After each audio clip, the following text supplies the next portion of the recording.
Hi everybody, this is lesson number 2 and basically we're going to talk about balance. I'm going to use some book that been given to me from Bill and Bobby Irving many years ago, which is, you'll see the cover of it, so maybe if you are looking, if you can buy that, and basically there is a description of 3 kind of balance. But today we only concentrate on the first one. I'm going to give you some a very easy exercise to try and trying to discover the stable balance. Okay. Now this is the book that's been given to me by Bill and Bobby, and has a nice memory. I have their signature on the book. And basically in this chapter, this book talk about 3 type of balance. Now I wrote it down for you, and so you can go back and forward and read it. But today we only concentrate on stable balance. Okay, we're gonna look in lesson number 2 and 3. Lesson number 3 and 4. I will do the offset balance and dynamic balance. But today I'm only concentrate on stable balance. And in order to do that, we have to understand a few things. Now, when we look at this stable balance and we read it carefully, basically they say stable balance is when the center of gravity is directly centered over the base of support. So my first question is, do we really understand what is the center of gravity? First of all, and therefore, I made a little picture for you so you can envision where is the center of gravity. So now here I made a red dot that represent the center of gravity. So you can see from front, from the side angle, and just imagine that you have a red dot there between your hip bone, in the middle of your hip bone, let's say. And let's assume that we are clarified that is the center of gravity. Now if we look at again now, after we understand what is the center of gravity, where is the center of gravity, we need to understand what do they mean by the base of support. What is our base of support?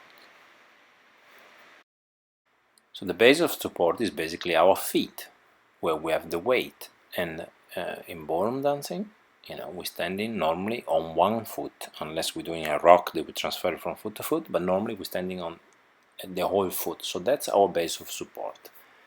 Sometimes we stay on the ball of a foot, so our base of support in this case is much smaller, as you see, where we're supporting all our weight, the space is much smaller. So that's what they mean by base of support. So a good exercise, man, lady, and even as a couple, you need to walk and find, when you are lined up, so your center of gravity over the base of support. As you see on my right foot, I made 2 marks. One is for when you are on flat foot, let's say, and the other one is when you are on the ball of your foot, that you still need to find the center of your base of support. As you see, it's very important also that you lift the other foot when you are in complete balance, stable balance. This is a good test to see if you can balance without gripping on each other.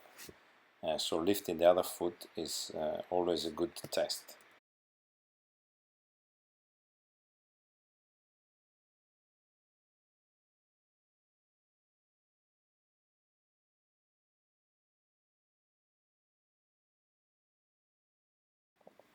This concludes our second lesson.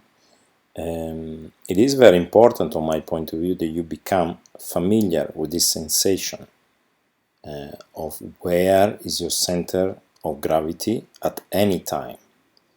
Now, this doesn't matter in which dance you do, because you could do in Venus waltz, in tango, in foxtrot, in any dance, because Doesn't matter if your leg are bent, if you're a little bit lower with the knees bent or not, you still, every single step, you still need to find where is the center of gravity in relation to the base of support. Obviously, when we get further with lesson, we're going to talk about timing and other things, but this is a very basic element that sometime even top class dancers should work, once a week to really find out if we are in balance 100%, or if we, instead of being balanced, purely balanced, we're holding each other in balance. This new trend is called counterbalance.